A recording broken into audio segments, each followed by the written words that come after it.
El 6 de junio de 2026, un hombre llegó al Aeropuerto Internacional de Miami con todos los papeles en regla. Tenía visa, tenía pasaporte diplomático, tenía la acreditación oficial de la FIFA. Era el mejor árbitro del continente africano, elegido así por la propia Confederación Africana de Fútbol en 2025. Y había sido designado por la FIFA para dirigir partidos en la Copa del Mundo que comenzaba en apenas días. Se llamaba Omar Abdulkadir Artan y los funcionarios de migración de Estados Unidos lo retuvieron durante 11 horas. 11 horas. Lo interrogaron, lo revisaron y después lo pusieron en un avión de vuelta, deportado, del Mundial. El día en que debía sumarse a sus compañeros árbitros en Miami, la razón oficial: problemas relacionados con la verificación de sus antecedentes. La Casa Blanca fue más directa. Lo vincularon con el terrorismo. Un árbitro de fútbol de 34 años, reconocido internacionalmente, con pasaporte diplomático y acreditación de la FIFA, vinculado con el terrorismo.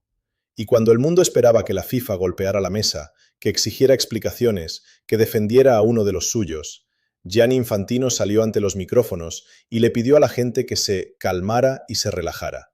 Eso es exactamente lo que vamos a analizar hoy. Porque lo que está pasando en este Mundial 2026 no es un error aislado. No es un malentendido burocrático, es el síntoma más visible de una crisis que lleva años cocinándose dentro de la FIFA y que ahora ha explotado frente a las cámaras del evento más visto del planeta. Y si todavía no entiendes por qué esto ha provocado tanta indignación en todo el mundo del fútbol, hoy lo vas a entender. Antes de seguir adelante, suscríbete al canal si todavía no lo has hecho. Aquí cubrimos cada noticia importante del fútbol mundial, sin filtros, sin versiones oficiales, sin adornos. Dale al botón, activa la campana y sigamos. Para entender la magnitud de lo que está ocurriendo, necesitas saber cómo llegamos hasta aquí. Durante años, la FIFA construyó el relato de que el Mundial 2026 iba a ser diferente. El torneo de la reconciliación, el torneo de la unidad. 3 países, 3 naciones hermanas, Estados Unidos, México y Canadá. El gran lema de la candidatura fue exactamente eso: unidad continental, inclusión. El fútbol como lenguaje universal capaz de derribar fronteras. Ese fue el discurso, esa fue la promesa. Pero hay algo que la FIFA no te contó, o no quiso contarte: que la elección de esa sede no se puede entender sin el mayor escándalo de corrupción en la historia del deporte. En mayo de 2015, el mundo se despertó con imágenes que parecían sacadas de una película. 7 dirigentes de la FIFA fueron arrestados en un hotel de Zúrich al amanecer, mientras asistían al Congreso del organismo. Las autoridades suizas actuaban en nombre del Departamento de Justicia de los Estados Unidos. El FBI había investigado durante años una red de corrupción que abarcaba más de 150 millones de dólares en sobornos, fraudes y lavado de dinero. Derechos de televisión, contratos de marketing, votos para elegir sedes mundialistas. En total, más de 39 personas fueron imputadas. Se habló de décadas de corrupción sistemática. Qatar ganó el Mundial de 2022 entre acusaciones de que se pagaron millones para comprar votos. Rusia obtuvo el de 2018 en circunstancias que siguen sin aclararse del todo. Y en ese contexto de colapso institucional, con la vieja cúpula de la FIFA desmoronada, llegó a la presidencia del organismo un hombre llamado Gianni Infantino. Prometió transparencia, prometió una FIFA nueva, y una de sus primeras grandes decisiones fue impulsar que el Mundial de 2026 se jugara en los países que acababan de destruir judicialmente a la antigua directiva. ¿Casualidad? ¿Estrategia? ¿Agradecimiento? Eso, cada uno que lo juzgue. Pero lo cierto es que a partir de ese momento, la relación entre Infantino y la administración estadounidense entró en una zona de una proximidad que, hoy en día, muchos consideran imposible de ignorar. Avancemos al presente, porque lo que ha pasado en los días previos a este Mundial 2026 no tiene precedente en la historia de la Copa del Mundo. ¿Cuántos países clasificados al torneo están sujetos a restricciones totales de viaje hacia Estados Unidos? 2. Haití e Irán. 2 selecciones que han clasificado para jugar el torneo más importante del mundo y cuyos ciudadanos tienen, legalmente, las puertas cerradas en el país anfitrión. ¿Cuántos más tienen restricciones parciales? Otros 2. Costa de Marfil y Senegal. Y no estamos hablando solo de jugadores. Miembros del personal de la selección de Senegal denunciaron públicamente revisiones humillantes y tratos que muchos calificaron de racistas. La delegación de Uzbekistán fue sometida a inspecciones con perros detectores de explosivos. Miles de hinchas de distintos países perdieron el dinero de sus vuelos, sus hoteles y sus entradas al serles denegadas las visas sin explicación. Al jugador iraquí Ayman Hussein lo interrogaron durante casi 7 horas en el aeropuerto de O'Hare. Al fotógrafo oficial de la selección de Irak directamente le negaron la entrada. A Bril Embolo, delantero suizo nacido en Camerún, le revocaron la autorización de viaje horas antes del vuelo de su equipo. Y luego está el caso que lo resume todo: Omar Artan, el primer árbitro somalí jamás designado para una Copa del Mundo, con visa válida, con pasaporte diplomático, con 11 años de carrera internacional, con el reconocimiento unánime de toda la Confederación Africana como el mejor árbitro del continente. Retenido 11 horas en Miami, deportado. Y la Casa Blanca justificó la decisión vinculándolo con el terrorismo, sin presentar ninguna prueba pública. La razón real, según señalan múltiples fuentes y el propio contexto legal, es más sencilla y más brutal. Somalia está en la lista de países cuyos ciudadanos tienen prohibida la entrada a Estados Unidos. Eso es todo. No hubo investigación específica, no hubo evidencia. El hombre llegó al aeropuerto del país anfitrión del Mundial con todos los documentos en regla y lo mandaron de vuelta a casa porque es somalí. Y ahora viene la pregunta que no puedes evitar hacerte. ¿Dónde estaba la FIFA? ¿Dónde estaba la organización que lleva décadas diciéndonos que el fútbol une al mundo, que es el deporte de todos, que no tiene fronteras? ¿Dónde estaba Gianni Infantino, el mismo hombre que 10 meses antes de este torneo afirmó públicamente que todo el mundo sería bienvenido en Canadá, México y Estados Unidos, que el proceso de visado sería fluido y garantizaría el acceso de todos los clasificados? 10 meses después de esa promesa, el mejor árbitro de África fue deportado de la Copa del Mundo, y la respuesta de Infantino fue pedirle a la gente que se relajara, literalmente.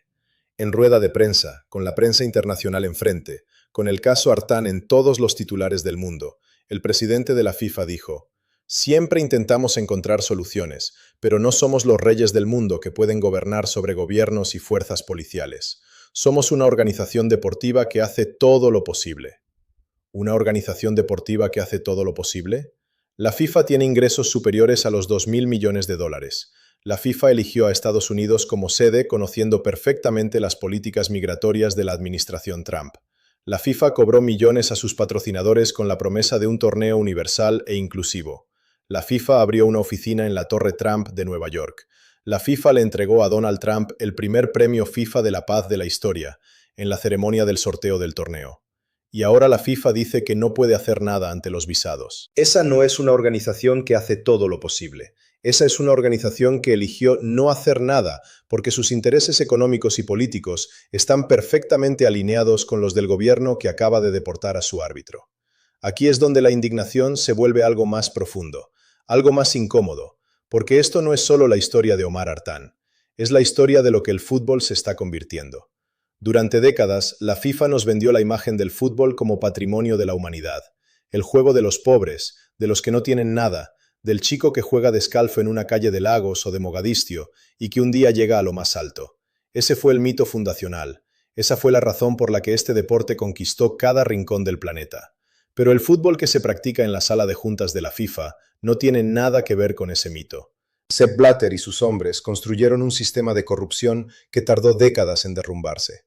Gianni Infantino llegó prometiendo otra cosa y terminó entregando el torneo más importante del mundo a la administración de un político que habló públicamente de algunos países africanos y caribeños como estercoleros, sus palabras exactas, y que ha convertido la frontera estadounidense en un muro ideológico que ahora divide el planeta del fútbol en dos, los que pueden entrar y los que no. Y la FIFA aplaudió, la FIFA firmó, la FIFA cobró.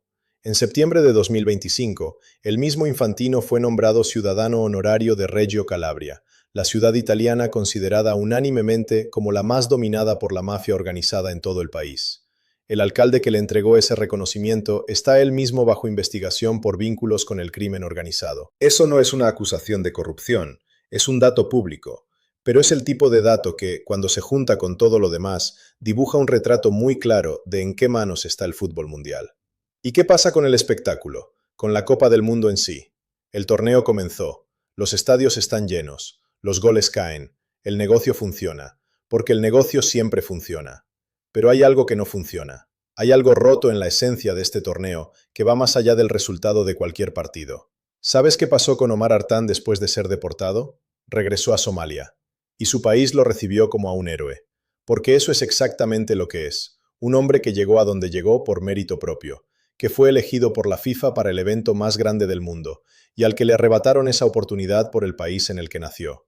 No por lo que hizo, no por quién es, por el pasaporte que lleva. Y mientras tanto, en el transcurso de días, Europa sí supo reconocerlo. Le asignaron la final de la Supercopa Europea entre el PSG y el Aston Villa.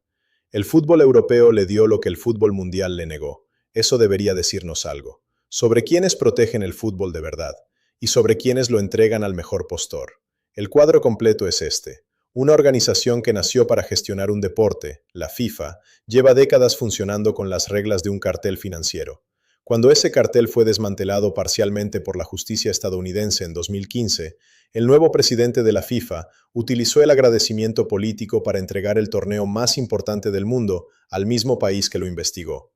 Luego ese país eligió un gobierno que convirtió sus fronteras en un filtro étnico y religioso, y la FIFA, que tiene todos los instrumentos para presionar, para negociar, para exigir garantías, optó por callar, por aplaudir y por pedirle a la gente que se relajara. El resultado, el primer árbitro somalí en la historia de un mundial deportado en 11 horas.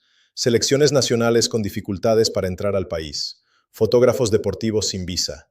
Hinchas con vuelos y hoteles pagados y sin posibilidad de entrar. Y un premio de la paz para el presidente que firmó todo eso. El fútbol no nació para esto. El fútbol no es esto. O al menos no debería serlo. ¿Crees que la FIFA debería haber retirado la sede del Mundial a Estados Unidos cuando comenzaron los problemas con los visados, o ya era demasiado tarde para actuar? ¿Consideras que Infantino está demasiado comprometido con Trump para proteger los intereses del fútbol mundial? ¿Y qué te parece el caso de Omar Artán? ¿Crees que recibirá algún tipo de compensación real o quedará en el olvido como tantos otros escándalos de la FIFA? Déjame tu respuesta en los comentarios. Leo todos y cada uno. Y si conoces a alguien que todavía piensa que este mundial es solo fútbol, pásale este video. Porque lo que está en juego aquí va mucho más allá de un balón. El próximo video lo dedicamos a los otros escándalos que están pasando desapercibidos dentro de este torneo. No te lo pierdas. ¿Crees que la FIFA debería haber retirado la sede a Estados Unidos tras los problemas de visados? ¿O Infantino ya estaba demasiado comprometido para actuar? Deja tu opinión.